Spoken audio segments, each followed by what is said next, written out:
Welcome to World War II, Both Sides of the Wire, the podcast where we lift the lid, bust the myths, and explore the incredible history of the Second World War from the Allied and Axis perspectives. I'm Jesse Alexander, a public historian specializing in the history of the two world wars. And I am Matthias Strohn, German officer, professor of military studies, and author.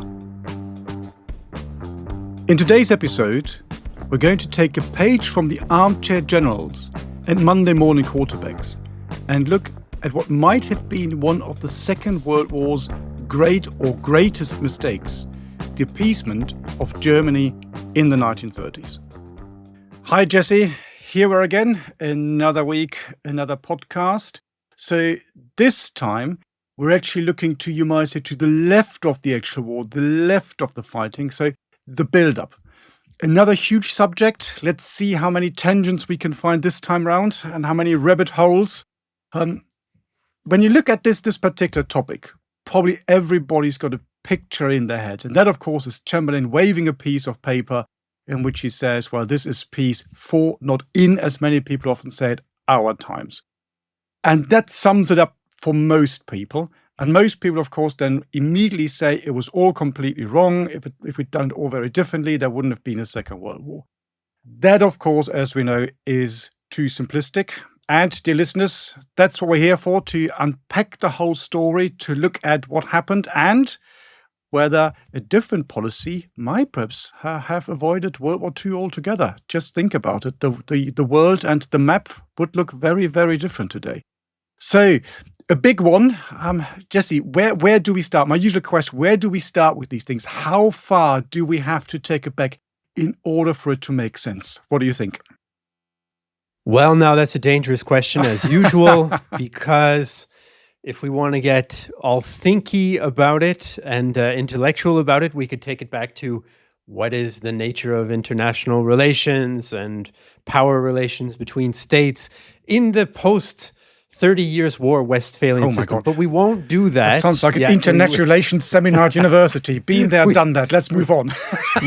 Exactly. We won't do that to you people. So all of you who just hit stop on your podcast listening devices, come back.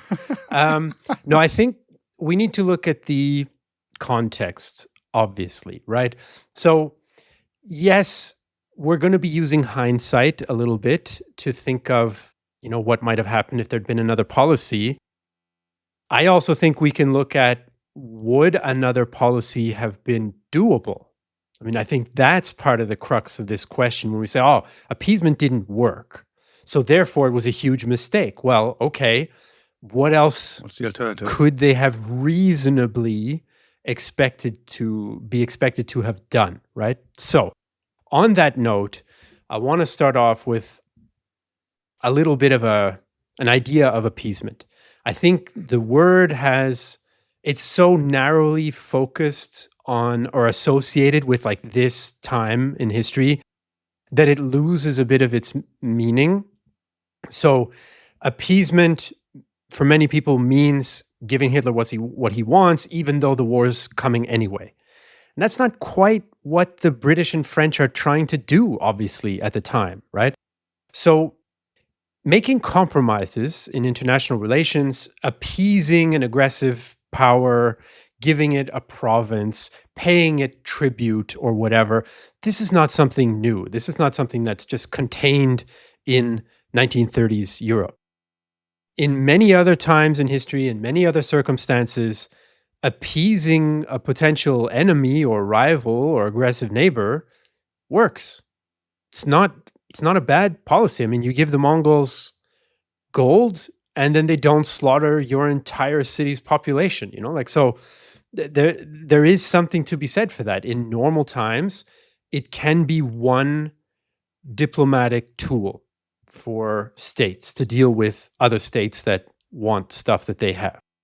So I think to start, I would put that out there, that appeasement or making compromises in order to avoid war is not something that's completely out of this world. It hasn't always been a mistake. It hasn't always led to war in history, in every circumstance. That would be my starting point for then having a bit of a closer look at why the Allies do what they do, what was their range of possibilities, all that sort of thing that we're going to get into. Absolutely correct. As you were talking, I was just thinking when you mentioned the Mongols' gold and all this. As you say, I mean, for centuries, for millennia, this is how you do things. You basically, you buy people and pay them off so they don't ransack your homes. And that is appeasement, isn't it? And that is how Byzantium, the East Roman Empire, managed to survive for about 1,000 years. So you could argue it's not always a bad thing if you know that from a pure military point of view, you're not the stronger power. So, because, well, then your hands are perhaps not tight, but your options are restricted, aren't they? So then you do what you can in order to survive. I mean, that's absolutely right. And I think there's another point, if we now bring it slightly forward to our period. When you look at going to war, and I think it was Churchill who said, fighting, there's only one thing worse than fighting with allies, and that's fighting without. And that is very, very true, because it is, when you're at war, you might say coalition warfare can be quite difficult to do. But of course, it normally gives you more men, more numbers, more material, more money. So normally then you win. Let's put it very, very simplistic and in a nutshell. However, of course, that also means when then comes to making peace, that makes it very, very difficult. Because the moment you then make peace, you have to make sure that everybody in this coalition is more or less, I wouldn't even say happy, but content. Say, yes, you know what, we can agree with this. And then, of course, you've got the other side as well. So that's the vanquished, and you need to make a decision. Going back to good old Clausewitz, my God, we're only 3 or 4 minutes in, and I managed to throw in Clausewitz. How and why do you go to war? Well, there's normally two ways you do this, because the one thing is you're fighting a limited war, you're looking at limited gains, or the complete destruction of the enemy. If you go for complete destruction, that's in inverted commas relatively straightforward, because you just defeat them. You can then dictate the terms. However, if you go for the more limited approach, that's more difficult. How much do you want to, let's call it, harm the opponent, so to make sure that this enemy will no longer be able to rise again and fight another war? Do you think there are other factors that need to be taken into consideration? The economy, for example. Not only perhaps the vanquished economy, but your own economy. Do you need that particular country as an area of export? So you can see all sorts of different things. And you can see this when you go to the end of the First World War. This is very much the Versailles Treaty. I mean, I can talk about the Versailles Treaty now, or do you have anything else that you want to throw in before we go there? What do you think? No, I think Versailles is a good immediate starting point, because it contains, it and the League of Nations Charter, then, they contain a lot of the ideas that play a role in the decision to adopt an appeasement policy, and that play a role in how Hitler's public statements of what he says he wants are then perceived and understood in Britain and France. So I think Versailles makes sense. Why don't you get the Versailles ball rolling here? Okay, so we're kind of straying a little bit into our sisters podcast territory here now, the end of the First World War. That'll be fine. They'll manage. So they're nice guys. The First War comes to an end, of course, in November 1918. However, when everybody says, well, this is the end of the war, no, it's not. The war officially goes on to June 1919. This is when the treaty is signed. When you go and have a look at war memorials, particularly British ones, they will often say the Great War 1914 to 19, because 1918 is just a truce. It's a ceasefire, not more than that. So that's a sign, the ceasefire. And then, of course, you have these delegations coming together, cutting a very long story short. In the halls of mirror in Versailles, the Germans are then, you might say, do you want to call it invited or forced to sign the Versailles Treaty? Probably depends on your point of view. And I've talked a little bit about the alliance of the victorious powers. And the reason why I did was this, because you can see this being played out, these tensions and these issues on the Allied side in the treaty, because no one is really happy with this treaty. So what is it that people want? So first of all, Russia, of course, big power in the First World War, is out, because you have the revolution, you've got the communists taking over now, so they don't play a role. You then have the major powers that are still there. Let's concentrate on these. Lots of other factions were there, but let's concentrate on the main players. You've got France, And France, of course, wants revenge for 1870, 71. They want reparations for what happened in the First World War. They basically want to keep the arch enemy down. So a draconian peace, as draconian as possible. The other two nations that are involved, the English-speaking nations, don't really see it this way. Britain, for example, is far more lenient because I talked about the economy. They say, well, no, we need to keep Germany as an economic powerhouse because that's important for our goods when we export them. Of course, they also thought, if you make Germany too weak, you open the door for a future socialist, communist expansion. And of course, that is only then stopped in 1920 in the gates of Warsaw. Again, complete tangent, rabbit hole, fascinating. I could talk about this now forever because I've just been there 1 week ago. I was there in Warsaw looking at the Battle for Warsaw. And then, of course, you have the US, who kind of go back to being isolationist. They're there, but they just want peace. They, cutting a very long story short, kind of oversimplifying things, want to be left alone, which you can see then also in their action when it comes to the League of Nations. You already mentioned the word. So you might say the early UN, so to speak, because they set everything up, but then, of course, the Americans don't ratify the treaty and they don't join. So you can see there are all sorts of different aspects, and that in itself makes it difficult. And that means that in the end, you end up with a treaty, a Versailles Treaty, that no one's happy about. Not in the Allied camp, because the Brits and the Americans think, well, that's too harsh, it's too draconian. The French think it's not draconian enough. And you can see these tensions developing already. And then, of course, you have the Germans, on the other hand, who, of course, are not happy about this because, well, they lost. And they think it's the Diktat, as they call it, of Versailles, is the worst peace treaty in the history of mankind. Is it really? Probably not. Which it is not. Exactly. They felt that. They perceive it as this, exactly, because they think it's all unjust, it's unfair. And of course, the one thing that got people really, really going in the German case is the war guilt clause, in which is said that Germany accepts responsibility for the outbreak of the war and for everything that happened. And that really got people's blood boiling back in Germany. There are other clauses, for example, the demand that the Kaiser should be handed over and put on trial by the Allies, which doesn't happen because he goes into exile and lives a reasonably comfortable life there till 1941, basically chopping down lots of trees in his park because he doesn't have anything else to do, so that's how he spends his time. And other clauses as well. I don't want to go through the entire treaty because that's taking us too far. But when you look at, for example, the economy, of course, I mentioned a number of times, again, it's a bit half-baked. So the French, again, wanted very draconian, wanted very harsh. The British, not so much. And the Americans, not so much either. You then have military restrictions. They are harsh by the standards of the day, reducing the German army to 100,000 men, which by modern day standards are, brilliant, an army of 100,000 men. Well, Britain doesn't have that. That would be great. It's a different time. Put in the context, this is a paramilitary police force, not more than that. Much, much weaker than the Poles, the Czechs, of course, the French, who still have about 800,000 men under arms. So it can't do anything. If you're really interested in that, I can now bore you to death because that's what I wrote my PhD on. Again, don't worry, I'm not going to because that's a completely different subject. But that's the problem that the Germans find. And of course, you then have, in addition to lots of other factors, as I said, I don't want to talk through all of this, you've got territory. The territorial question. That is, first of all, it's the colonies.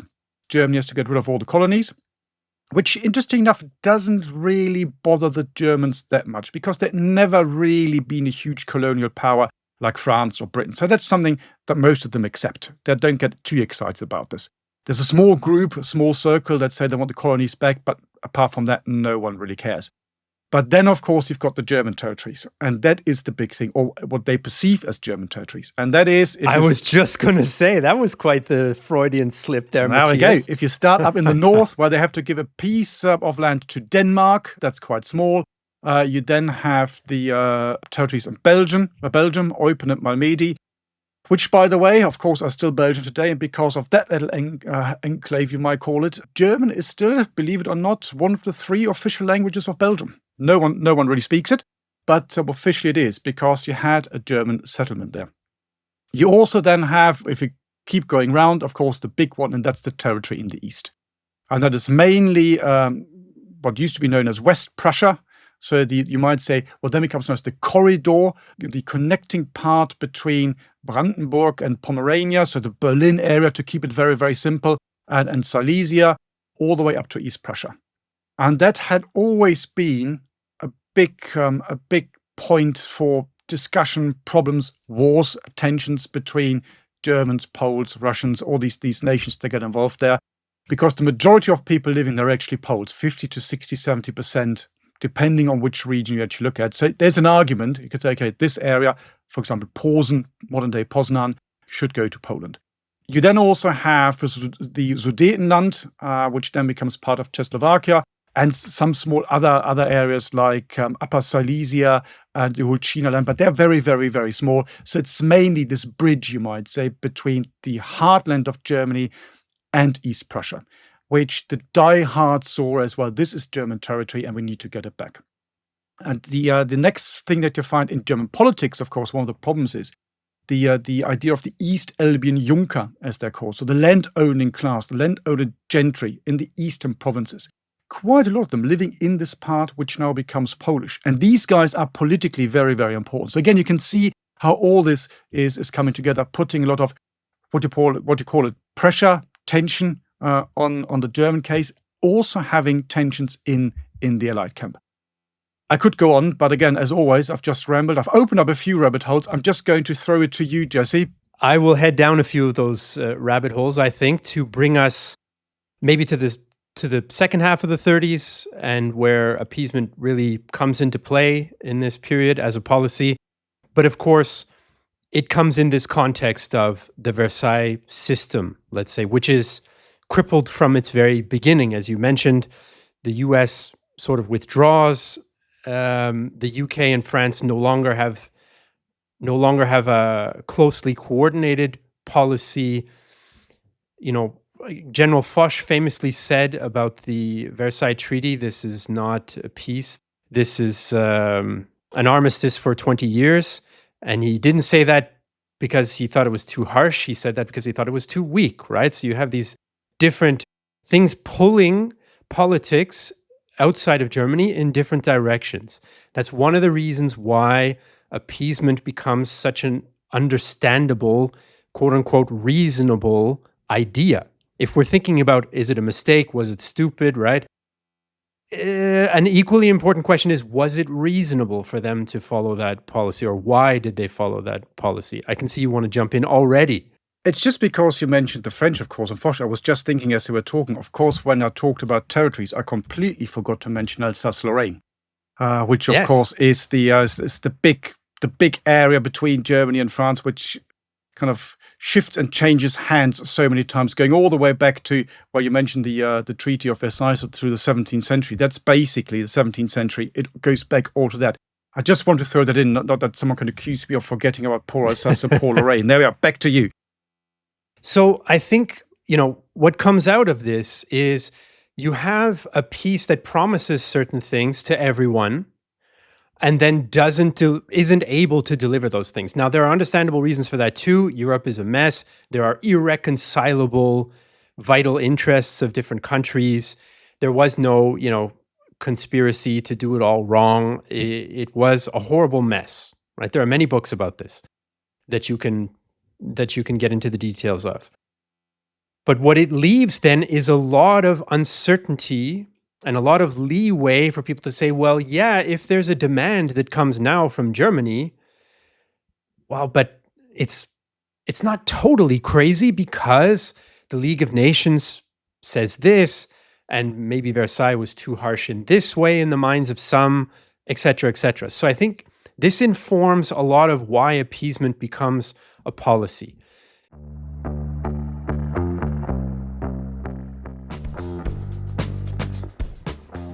So first off, you have the legacy of the First World War with the public in Britain and France. These are the two countries that pursue the policy, right? So they're the ones we want to focus on. They don't want another war. They don't want another war over Danzig. They don't want another war over Poznan. They don't want another war almost at any cost. And they vote. They matter, right? The German population, most of them also don't want another war. But by the time we get to the mid-1930s, German politics has developed differently. They're not a democracy anymore. Germans don't vote. So all the ones who don't want another war don't get a vote. And of course, the fact that they resent the Versailles peace treaty so much means that there is a larger proportion of the German population that's willing to think of war as a potential future solution to its political problems. You don't have that in Britain and France, hardly at all. There is a far-right French movement, but they're also not keen for war. They look at Germany as a kind of almost like not really an ally, but an ideological sort of counterpart, let's say, the Action Française. So what you have is British and French politicians, their hands are partly tied. They do have a limited, if they were to have said at some point, we're going to fully rearm because Hitler has taken power and he wrote this book, Mein Kampf, 10 years ago, where he said he wanted war, voters in Britain and France would say, you're crazy. We're voting for the other party because we don't see that. We don't feel that existential threat against us. So we don't want war. And we don't want to spend the money on preemptive or preventive rearmament.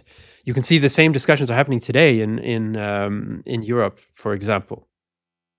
And then on top of that, you have the sort of slow walking of incrementally more demands by Hitler. And each time he kind of says, but this is only natural.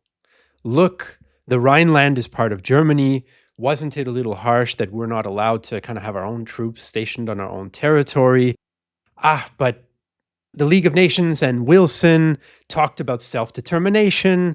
Shouldn't we have German speakers in one country? Austria voted for joining with Germany in 1918 and wasn't allowed. They're German speakers. Many consider themselves parts of the German nation, pan-German nation. So wouldn't it make sense? Isn't it by your own rules, Britain and France? Shouldn't we be allowed to absorb them? And so on and so forth. Yeah, and the same argument goes for the Sudetenland and for Poznan and Danzig and all of the rest of that. So, and each time, Hitler emphasizes he wants peace, he wants stability, and this is only normal, it's only limited. And there are many people who want to believe that because you can see that as being reasonable. A different German politician who did not want world war and massive genocide could have said those same things in a reasonable way. And so the Allied leaders, they say, well, we know that our populations are not going to support a more firm or a more aggressive policy, so we are going to believe what's reasonable. We're going to do politics kind of as normal. And normal politics would say, well, that's reasonable. We can maybe argue about it. But one by one, they're not revolutionary. They're not starting World War II at the drop of a hat, right? And I think understanding that framework, I'm not trying to say that appeasement was right. I'm just trying to say this is quite useful to see in this framework that I'm trying to lay out. I don't know, Matthias, if I left something out of that, or you want to add something to it. Well, I think you explained it, and you mentioned the word, I think, right at the beginning. It's context, isn't it? And it's what we now have, of course, the benefit of hindsight. We know where it leads to. But as you said, well, if you said in 1925, 1933, 1935, well, you know what, we're going to go to war with Germany because something might happen in the future. I mean, that's just bizarre, isn't it? That wouldn't happen. Just think about modern context. Would anyone have, I don't know, we don't really want to go into modern politics, but just as an example, would anyone have declared war on Russia in 2003? It's a very clumsy comparison, but dear listeners, I think you get the idea, because, well, in 10 years' time, something might happen.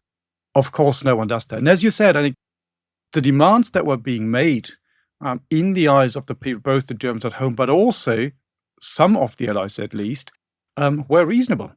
As you mentioned, self-determination of the people, and even so the British and also the Americans felt quite easy about some clauses of the Versailles Treaty. So you have these plebiscites at the end of it.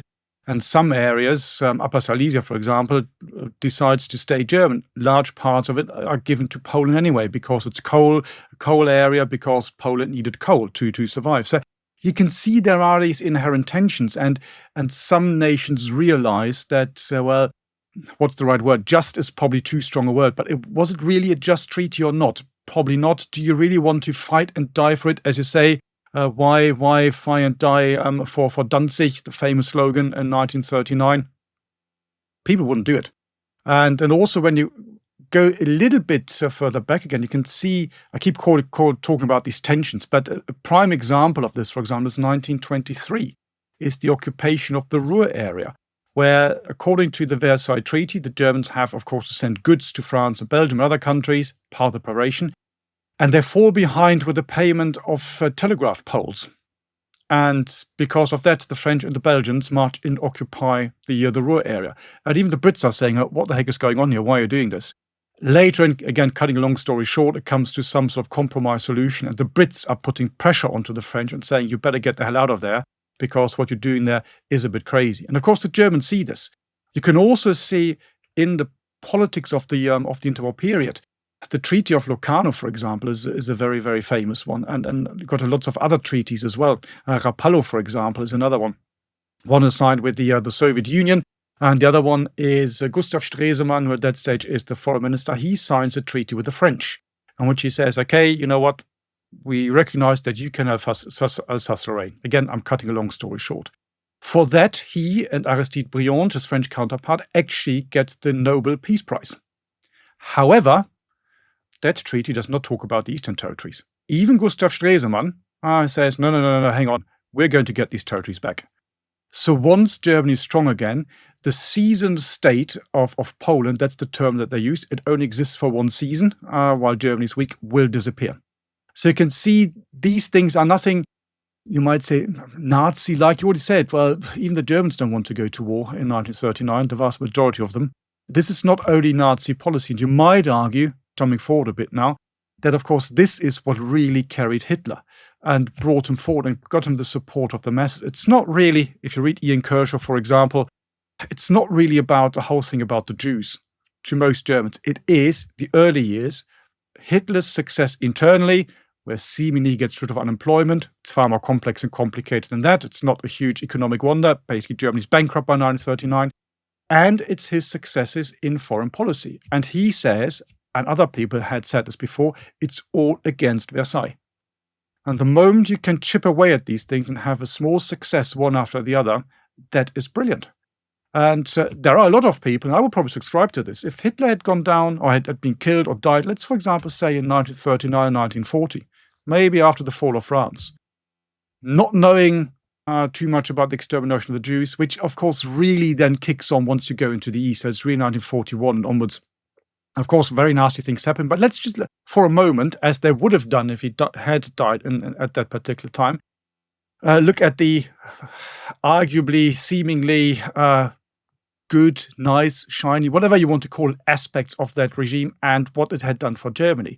There is an argument which say, well, Hitler would probably be remembered as one of the greatest Germans ever, because he'd done all this. As you said, well, he brought Austria into it. He reunited all these territories. He make Germany great again. There we are. So there's a bit of that, isn't there? So it's really interesting when you look at these things. Of course, when you then look into the archives and you know what he really wanted, very different story. But just for someone sitting at home, being under this indoctrination, no free press, for example, it is quite easy to buy into this because you have one of these successes after the other. And of course, in the end, it fails, which leads to the outbreak of World War II. But I think I am jumping ahead here. Just a quick break, everybody. I wanted to take a moment here on the road in Berlin to say a thank you. A thank you to, in particular, one colonel-level supporter of the show.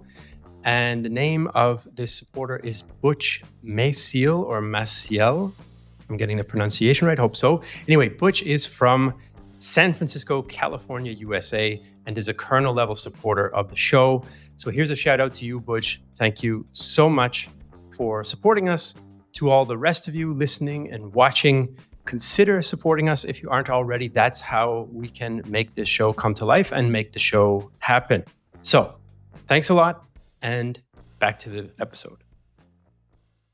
I think on the topic of France, you mentioned their intervention in the Rhineland in 1923 in response to the failure of Germany to meet its obligations under the treaty that it signed, and so on and so forth. Let's spare a thought for the French position here in this appeasement. We talk mostly about Britain in general, I think, in public about appeasement, because Chamberlain is the figure who's better known for this infamous, right, this is peace for our time thing in the English-speaking world. But the French are involved too, and they have a greater stake in this actually than the British do, because they don't have an English channel to protect them.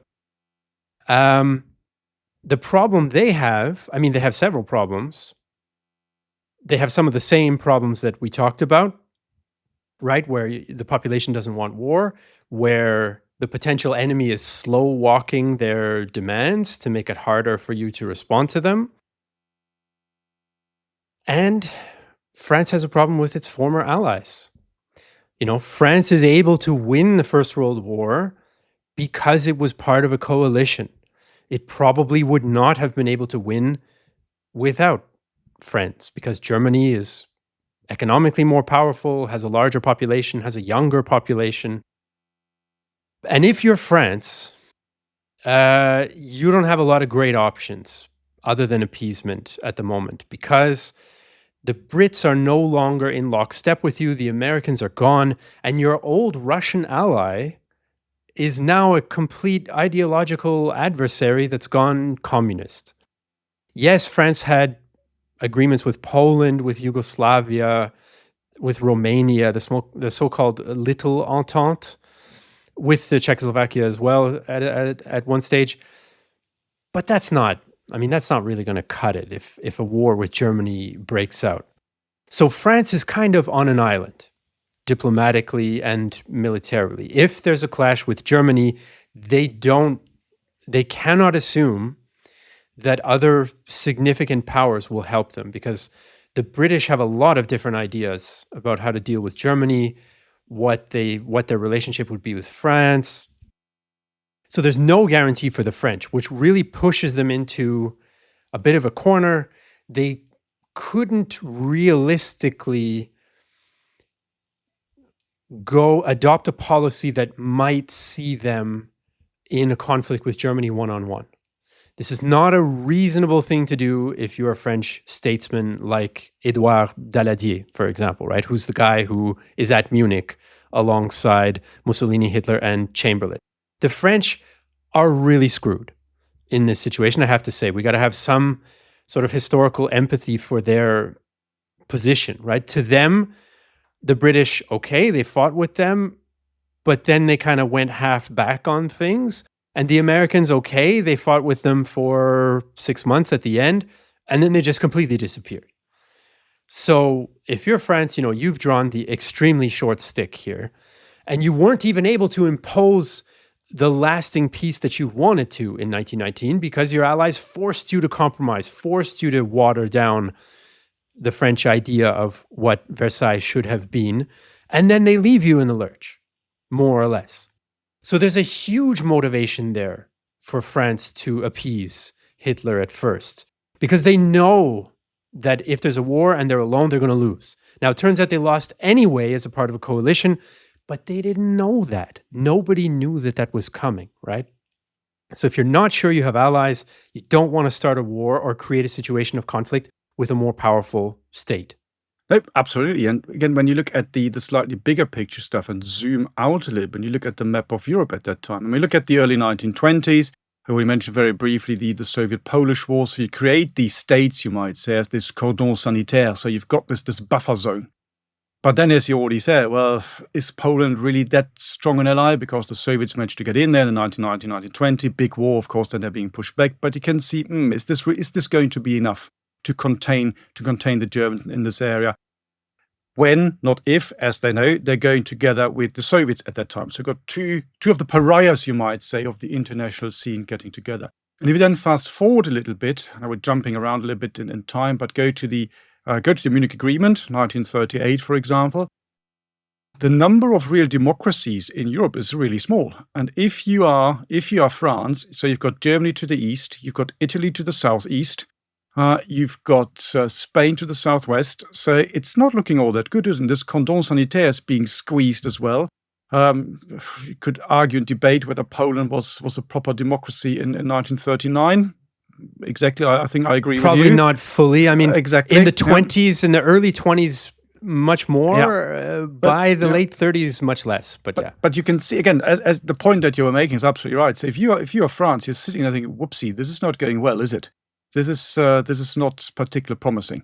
And then you spend an awful lot of time and money and resource on building a defensive line like the Maginot Line, which again, of course, tells a lot about the mindset. You already said it. Well, they don't want to go back to war because simply they can't afford it, because the blood loss of the First World War was so horrific for France that they know, well, you can't do this ever again. So and if Germany makes some sort of demand somewhere, remilitarize the Rhineland, get some territories back in the east, are you bothered about this? Yes, you are, because it makes Germany stronger. Are you in a position to stop them? No, not really, unless you've got support from the other allies, and we've discussed it at length. Well, that's not really forthcoming at this stage. So it's not looking good for France. And you might actually say, when you now look again at Germany, Germany's in a much, much better position, particularly from the late 1920s, early 1930s onwards, when it comes to this. I mean, other problems, economic crisis and all that kind of stuff. But when you look at this, they're getting there. They're even getting towards the stage before Hitler comes to power. I mean, you just need to look at the economic terms of the treaty. So Germany is told to pay reparations. One of the big problems that you find in the Versailles Treaty is it doesn't say how much.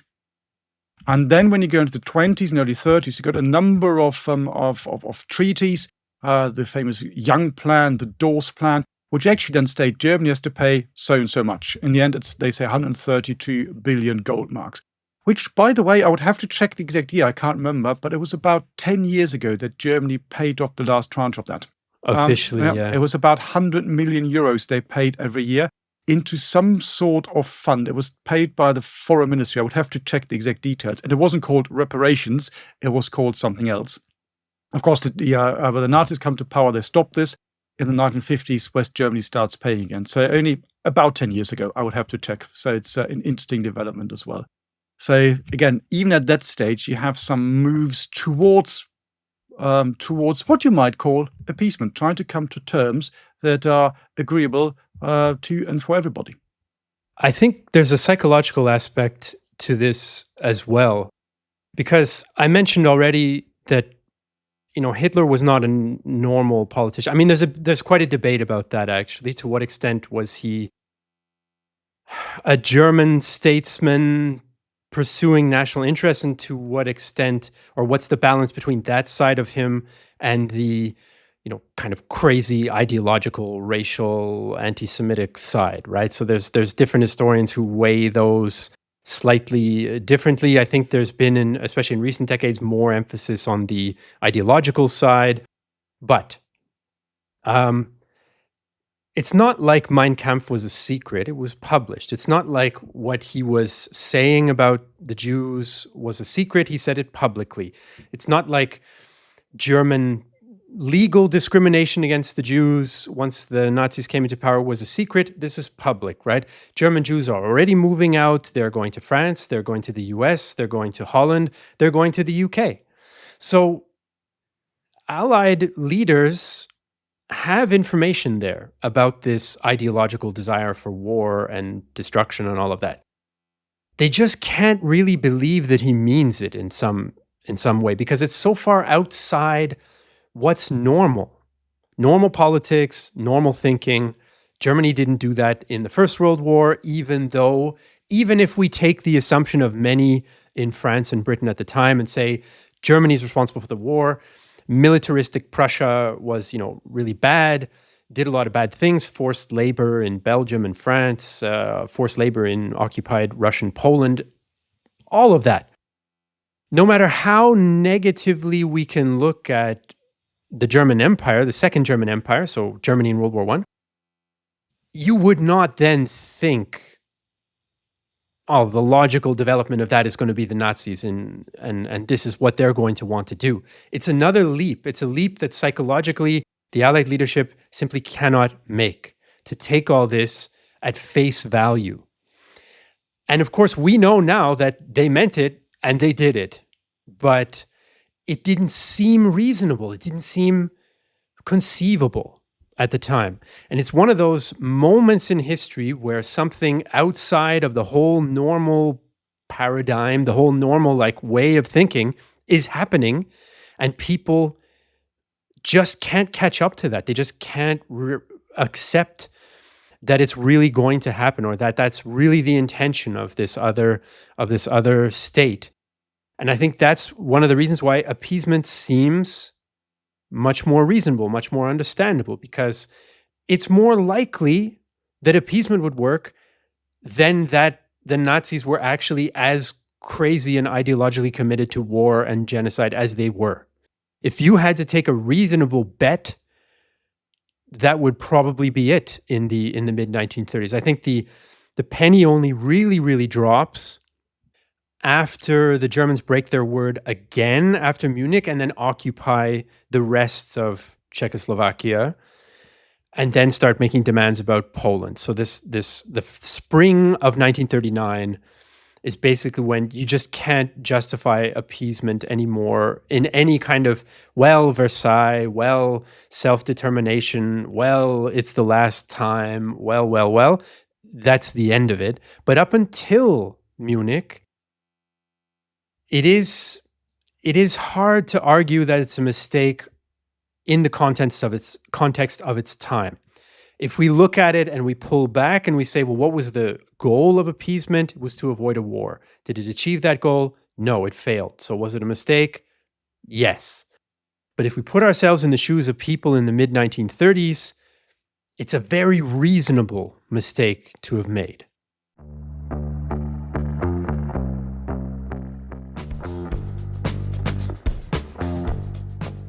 You also need to see what Hitler writes and what he talks about in the speeches in the early days, and what he then does when he actually comes to power. That's also very, very interesting. You might say, well, here's an opposition politician. I mean, opposition politicians are always loud, aren't they? Always shrill, because they have to be, even today, because that's how democracy works. So look at this, see what goes on in Germany at that particular time. Even you talked about Prussian militarism. I'm not a huge believer in Prussian militarism, but that's a different story. Let's not go there. I think it was all a bit different. But so you look at the interwar period, and yes, he's loud, yes, he's shrill. There is stuff against the Jews. Actually, he's quite clever when you look at his speeches, and when he talks to different audiences. Sometimes he stresses as he would have said, the eternal Jew and the problem of the Jewry. In other areas, he doesn't talk about it at all. It's really so he's far clever than you think. Than he is. Fast forward again, and then I return 1938, Crystal Nights, where they go and burn down synagogues and all this. He's not associated. He doesn't give a speech, doesn't make a statement. He's basically out. He's detached from this. So he does that in a quite clever way. So he's quite shrewd. And yes, it's all in Mein Kampf. But let's face it, who's ever read it? I mean, have you read Mein Kampf? It is the most awful read. It's terrible. It's awful. It's just the writing is so bad. And if you then know something about the history, so he sits in Landsberg in the fortress after the putsch in 1923, which of course fails, 8th and 9th of November. By the way, interesting enough, here's a little tangent again, another rabbit hole. 9th of November, the German day, you might say, because everything that's important happens on the 9th of November. Well, the Kaiser abdicates in 1918. Then you have 1923, that's the Hitler putsch. You then have 1938, that's the Kristallnacht.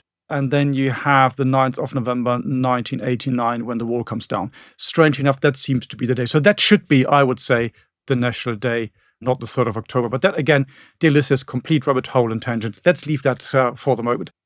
So he sits there and writes this thing. And the first draft must have been so awful that a chap called Putzi, that was his nickname, Hanfstengel, he was one of the more educated followers of Hitler, because he was, I think, half American, studied in Harvard. So he was quite eloquent. So he basically edits the whole piece. And it's still awful. I mean, if you fight your way through Mein Kampf, that's quite an achievement, to be perfectly honest. But yes, of course, it's there. People could have read it. But then he comes to power in 1933. What are the first few things that he does? Well, first of all, the moment he comes to power, not always, but quite often, particularly when he talks to and at the foreign press or the foreign nations, he stresses this whole thing about being peace-loving. And of course, he could sell this because he could say, well, I am a normal soldier, a lance corporal of the First World War, one of the masses. I've seen war. I know how horrible it is. Yes, I've got an Iron Cross. I was gassed.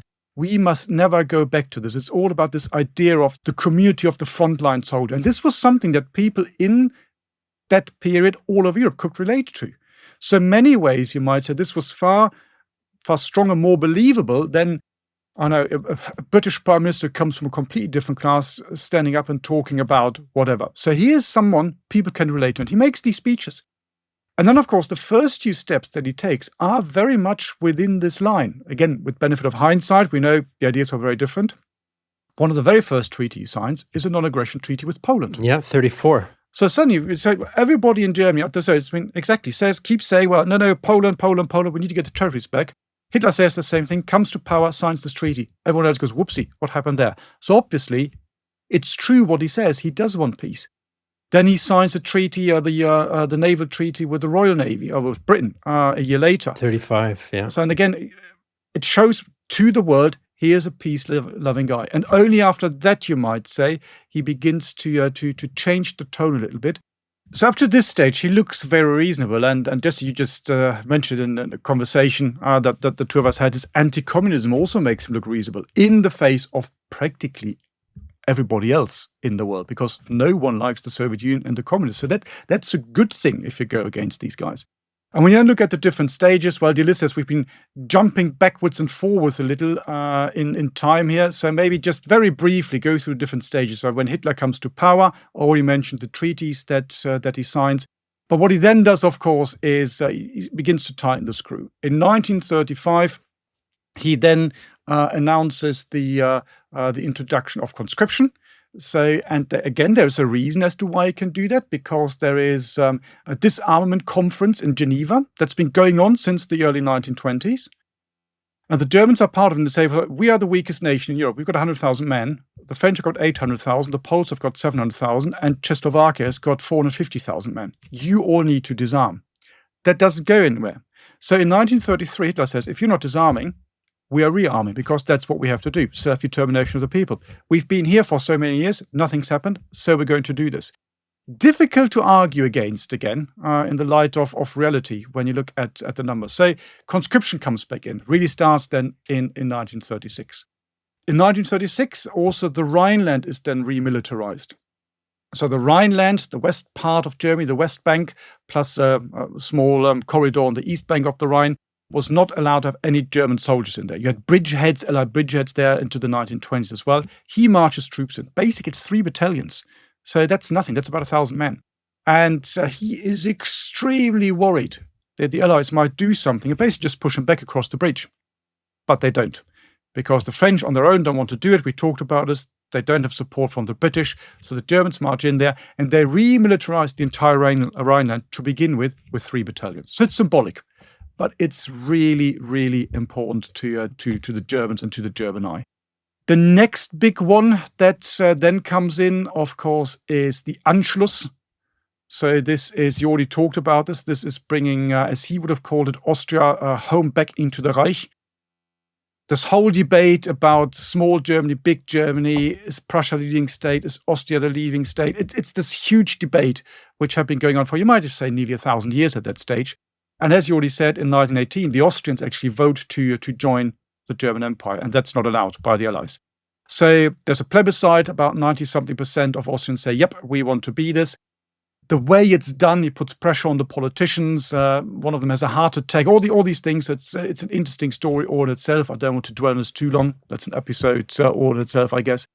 But in the end, the Germans march in there. He gives a very famous speech out there in Vienna. And where he declares that my homeland has now come back to the Reich. If we have any Austrian listeners, please forgive me, but I think while claiming that Austria was the first victim of Nazi expansionism is a bit of a long stretch, to be perfect. Yes, when you look at the pure political circles, I think you're right. The population saw that very differently. The Austrians are very clever. they're very clever at selling to the world that Hitler was German when he was actually Austrian. And for example, Beethoven was Austrian when he was German. So very well That's done, the the classic, Austrians. yeah, Very, yeah. very good. Well done. That, of course, is the big one. Then you have the Sudetenland. And this is where you have the 1938 agreement. You talked about this. So the leaders of Europe coming to Munich to talk about Hitler actually wants war at this stage. He's gutted because he doesn't get it. But then there is, as they say, peace for our time, as Chamberlain says. And Hitler says, at this stage, I don't have any more territorial requests in Europe. I'm done. Only then, a few months later, in March 1939, to occupy the rest of Czechoslovakia. And as you already said, well, this is the turning point. And at this stage, everyone realizes, okay, he's going too far. He's overdone it. If he'd left it at that stage, probably he would have got away with it. But as you said, well, that's not his policy, that's not his thinking, it's not his ideology, it's all against communism and all these things. So he needs to keep turning the handle. If it stopped at that particular juncture, again, the map would probably look very, very different. But this is then the time when the Allies say, this is enough, and everyone can see that the next victim is going to be Poland because of the German minority in these areas. And this is, of course, then where you get the French and the British guarantee to make sure that Poland as an independent nation survives. And that brings the whole appeasement bit to an end. Maybe perhaps one last word again on why you have it. Well, we talked about why appeasement looks like a good thing. Also, towards the end, when everyone can see, things are moving towards war. So why are the Brits and the French still giving in? Well, basically, it buys them time. I think that's a really important aspect that it's constantly overlooked. So, for example, Britain introduces conscription in early 1939. First only for 20, 21-year-olds. So it's a bit of a militia, you might say. It's not proper full-scale conscription. But it buys them extra time to rebuild the military, to reinforce the Maginot Line, whatever it is to do, how they wanted to do. So actually, again, the context of that particular time, and not with the benefit of hindsight, my personal view is that they did absolutely the right thing, because they were not ready for war. Hitler wasn't ready for war either, but they didn't know that and didn't see it that way. As I said, he wanted war in 1938, doesn't get it. But if they'd gone to war in 1938, who knows what might have happened? But the internal assessment in France and Britain and other countries was that they were not ready for war. So buying time sometimes is not a bad idea. So I personally think, and we're being very, very extremely unfair to people, for example, like Chamberlain, when we say, no, peace right time, he was an idiot, he didn't know, and he was too soft, and that is the blueprint for every disaster in foreign policy in the 20th century and afterwards. And we're constantly referring to it, aren't we? Constantly referring to Munich, to appeasement. As we said at the very, very beginning, now we come full circle, sometimes it can actually be a very clever thing to do. In this case, however, it's quite a mixed bag, right? As you say, yes, there are lots of reasons. It's the outcome. Yeah, we've talked about them.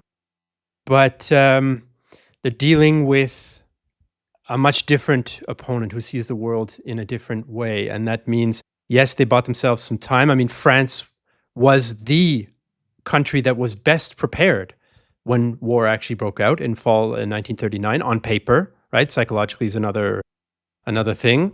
So buying Britain and France some time, helped in the end. But of course, we all know the outcome. So hopefully, listeners out there, this episode turned over a few stones that you hadn't been as familiar with. Even though we've all heard about Munich and appeasement, it comes in a particular context. It's very often used as, a lesson of history that we should learn from. I think that that's true, but not necessarily in the sense that making compromises is always going to lead to disaster. I would say it's more in two ways. One is that you should always be able to defend yourself and never let yourself slide into a situation where you're completely vulnerable if another country has ill intentions towards you, and you need to then appease them to save time and so on.